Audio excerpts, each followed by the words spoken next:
Señales en el cielo. ¿Estamos en la gran tribulación o está por comenzar? Durante siglos los estudiosos de la Biblia han interpretado las señales del cielo de diferentes maneras. Algunas interpretaciones sugieren que estos eventos celestiales anuncian el fin de los tiempos y el regreso de Jesucristo. Otros creen que son señales de advertencias de Dios para que la humanidad se arrepienta. Ya el profeta Daniel nos advertía en su capítulo 2, versículo 31. El sol se convertirá en tinieblas y la luna en sangre, antes que venga el grande y terrible día del Señor. Hubo señales en el cielo en el nacimiento de nuestro Señor Jesucristo. También señales durante su muerte. Recordemos que se sacudieron cosas maravillosas e inexplicablemente durante las horas en que Jesús estuvo en la cruz. Una de ellas fue que hubo un tiempo de tinieblas, alrededor de 3 horas de oscuridad sobre la tierra. Llegado el momento, Jesús exclamó con fuerza: Padre, en tus manos encomiendo mi espíritu. Y al decir esto, expiró. En ese momento, el velo del templo se rasgó en dos, justo al instante en que Jesús murió. Pero no solo se rasgó el velo del templo, la tierra también se conmovió. El Evangelio de Mateo también nos menciona un gran temblor en la tierra, tan fuerte que se partieron las rocas.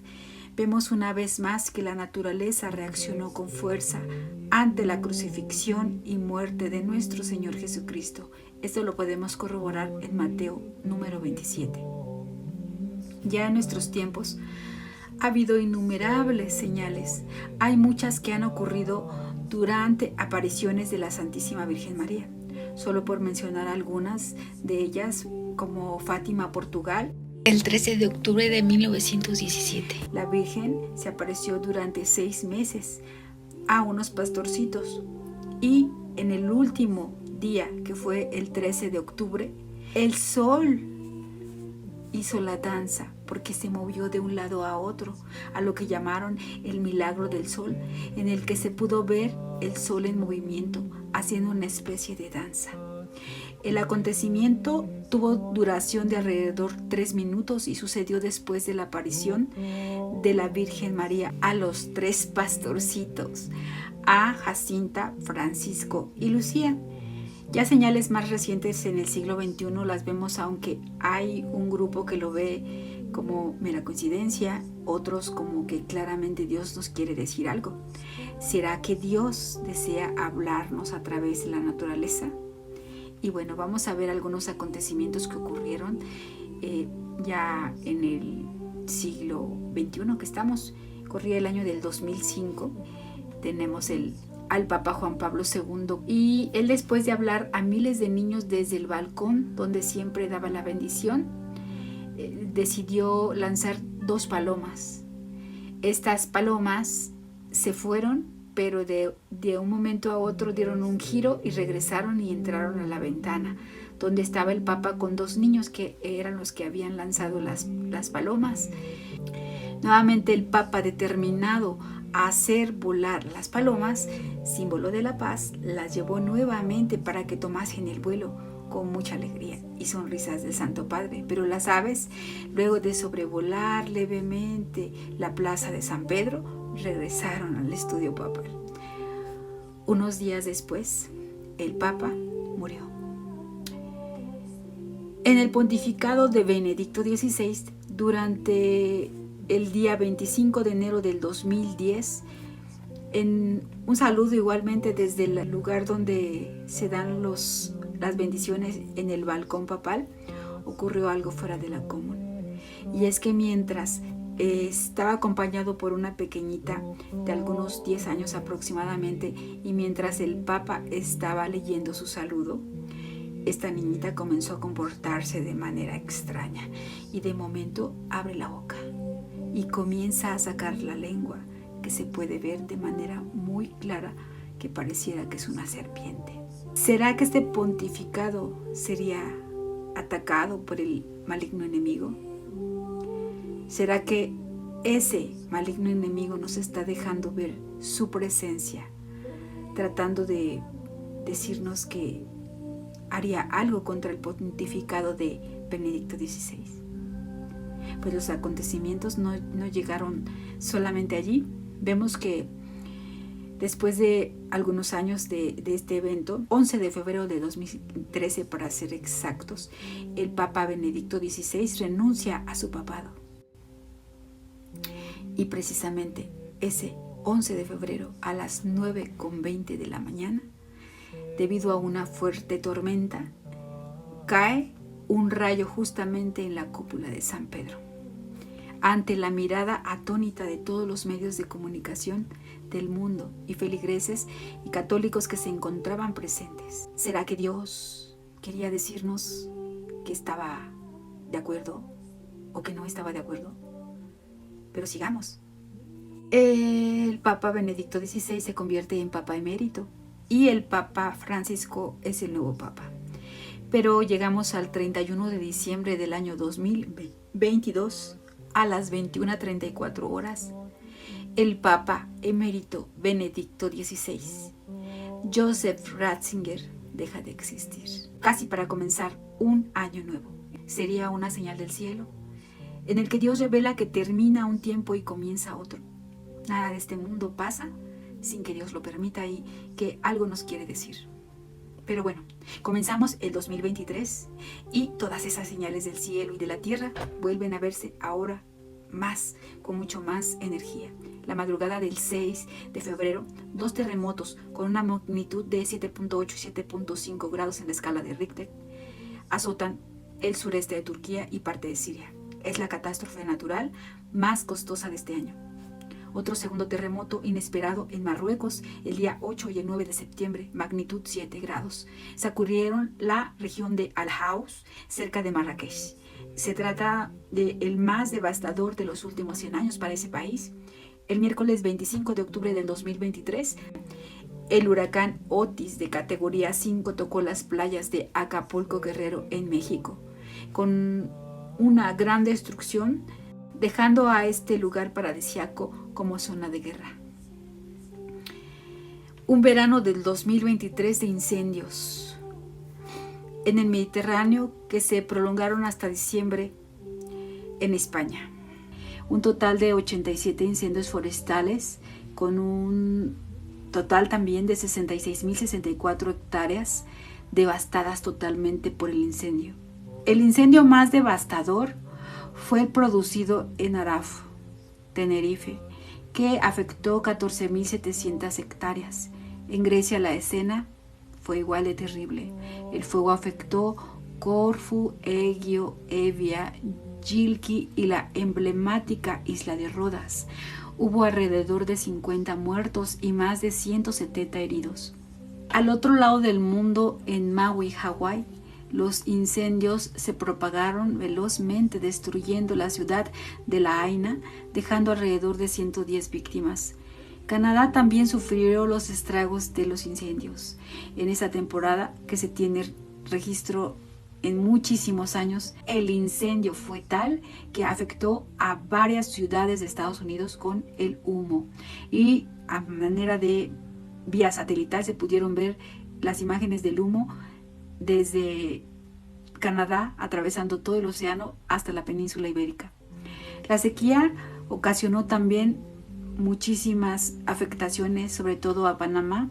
Sabemos que Panamá vive de su canal para que pasen todos los barcos de un océano a otro. Pero en el 2023 se sabe a través de una imagen satelital que el Gatún, que es el lago que proporciona el agua necesariamente para que funcione el canal, se está secando. Y en España, la sequía también estaba afectando gravemente los ecosistemas. Según los datos de Miteco, el país se encuentra en situación de emergencia por escasez de agua. Las inundaciones en Libia por el paso de la tormenta Daniel a mediados de septiembre dejó miles de muertos y desaparecidos, ya que la presión provocada por la tormenta fue demasiada y 2 presas que protegían la ciudad reventaron. Hubo tormentas severas en Estados Unidos, inundaciones en Nueva Zelanda, ciclones causaron las pérdidas más elevadas de la historia del país, $2.400 millones. Hubo también una erupción volcánica. Recordemos que el 18 de diciembre por la noche tuvo lugar una potente erupción volcánica en el sureste de Islandia, a unos 4 kilómetros de Grindavik. Gracias a una efectiva evacuación no hubo víctimas mortales, pero se estima que 3.400 personas, habitantes de esos lugares, no volverán a ver su hogar. Y ya por último, el día 17 de diciembre del 2023 cayó un rayo que pulverizó las llaves y la aureola de una estatua de San Pedro que estaba ubicada en la fachada del santuario de Nuestra Señora del Rosario de San Nicolás de los Arroyos en Argentina. Muchas coincidencias con este rayo. ¿Por qué razón?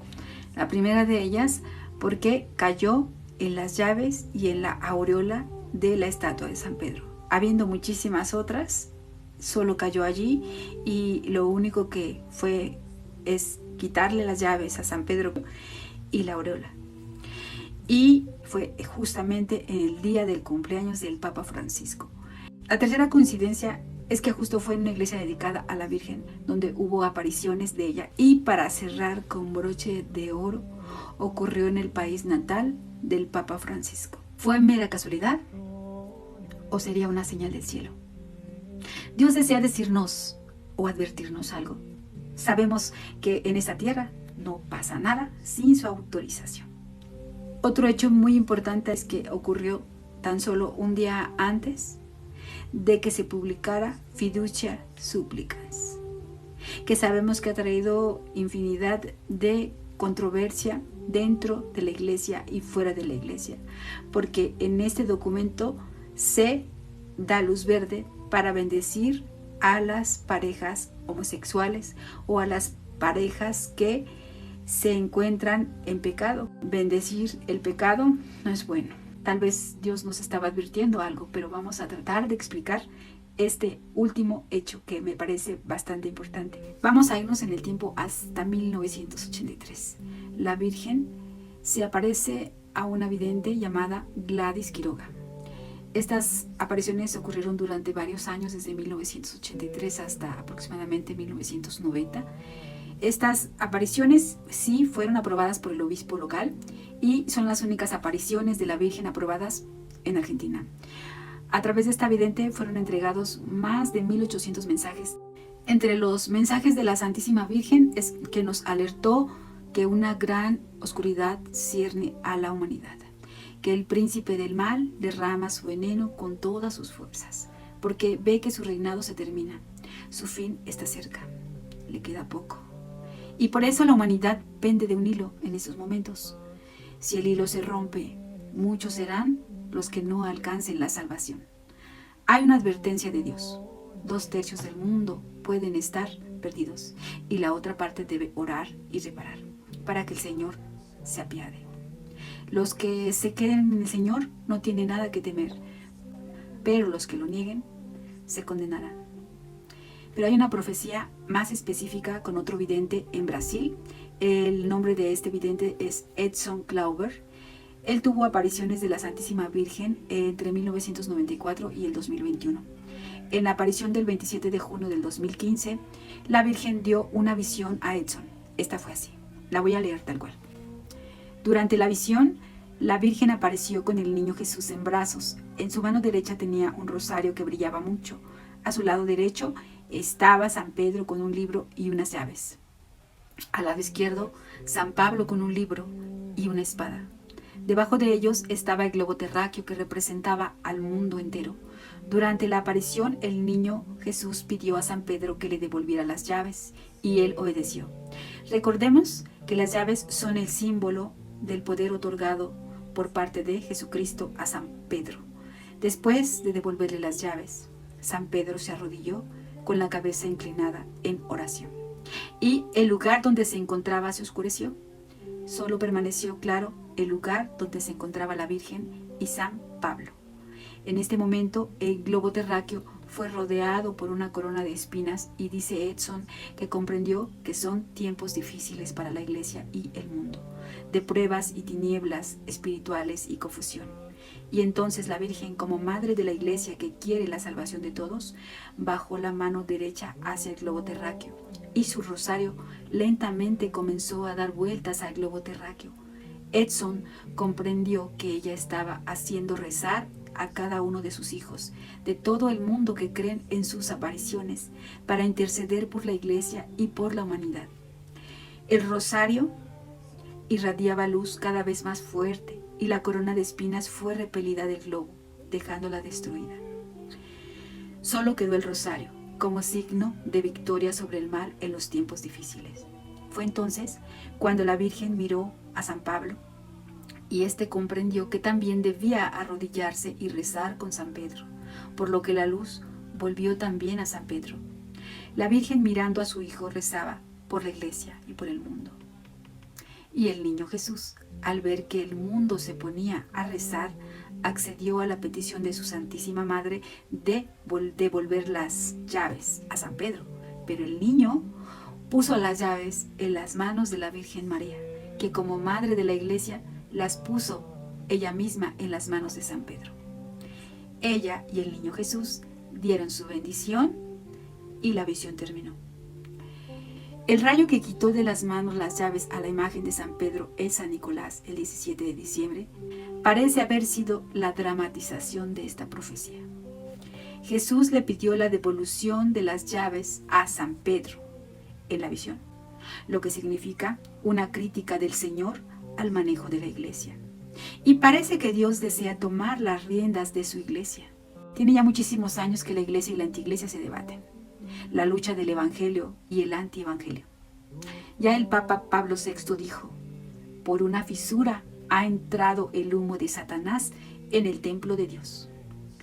Al quedar San Pedro en la oscuridad, puede significar que Pedro, o sea, el Vaticano, la jerarquía, no solo estaría fuera de sintonía con el Señor, sino que se vuelve oscura.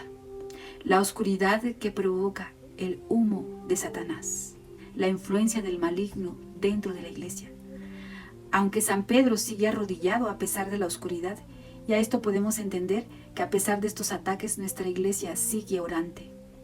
A pesar de esa oscuridad que nos provoca el que Satanás ya esté dentro de la iglesia católica, dentro de la iglesia de Dios, aún así hay personas que siguen orantes, aunque esté oscura la iglesia, aunque esté oscuro el lugar donde el único que debe reinar es Dios. Pero hay otra protagonista en esta visión y es San Pablo, que está en la claridad con la Virgen María. Él trae un libro, la palabra de Dios. Él forma parte de todos los creyentes con María y él nos deja entender que no dejemos de leer nuestra Sagrada Biblia. Esta palabra de Dios siempre nos traerá luz, pero nunca solos, siempre de la mano de la Virgen María. La Virgen Santísima nos pide el rezo del Santo Rosario. Con ese rosario brillante, al dar la vuelta al globo terráqueo, con esa luz que irradia, despierta a todos los que creen en ella, que puede que estén sumidos en letargo, pero ese amor los hace despertar y ellos empiezan a orar con más energía para desaparecer los males del mundo. Por fin, la oración del mundo hace que Jesús devuelva las llaves a la iglesia, pero a través de las purísimas manos de su Santa Madre. La restauración de la iglesia se dará solo a través de los hijos de María, pero después de una dura batalla contra el maligno. Una purificación en la tierra, un nuevo génesis, y todo esto a través del corazón inmaculado de María. Entonces se vendrá a la luz en medio de las tinieblas. Aquí es cuando la Virgen María devuelve las llaves a San Pedro, que estaba en tinieblas, y junto con San Pablo se arrodillan orantes en la luz que ahora aclara las tinieblas de la iglesia. Es el triunfo del Inmaculado Corazón de María y culminará con lo descrito en Apocalipsis capítulo 20 versículo 1 al 3, donde un ángel descendió del cielo con la llave del abismo, apresó al maligno y lo encerró por 1000 años. El 11 de febrero de 1975, la señora de todos los pueblos dijo a Aida Perdeman: vi al dragón enroscarse para caer exhausto y vencido. Y la voz dijo: tu poder ha sido quebrantado y tu fuerza te ha sido arrebatada. Espero que esta interpretación te lleve a nuestra Santísima Virgen María, que desde hoy comiences el rezo del Santo Rosario y te conviertas en uno de todos esos hombres y mujeres orantes que son llamados por la Virgen para ser parte de la batalla final, donde solo uno saldrá victorioso. Y ese es sin duda Dios, que prometió que sobre esta roca edificaré mi iglesia y las puertas del infierno no prevalecerán. Nos lo dice en Mateo capítulo 16, versículo 18. Y te invito a este 25 de marzo te consagres al Inmaculado Corazón de María. Hay muchas maneras de consagrarse a la Santísima Virgen, pero una de las más hermosas es como nos lo dice San Luis María Grignon y Montfort en su libro El Tratado de la Verdadera Devoción a la Santísima Virgen María. En este libro nos dice cómo poder consagrarnos 33 días antes del 25 de marzo. Y a partir de ese día y durante hoy, si puedes comenzar el rezo del Santo Rosario, sería extraordinario, porque así le estamos dando batalla al maligno enemigo. Reza el Santo Rosario todos los días como nos pide la Virgen María. Y si te gustó, regálame un like, suscríbete. La suscripción es totalmente gratuita, pero lo más importante es que lo compartas. Así ayudas en esta obra de evangelización. Y con la Virgen María de la mano, hasta la victoria. ¿Quién como Dios? Nadie como Dios.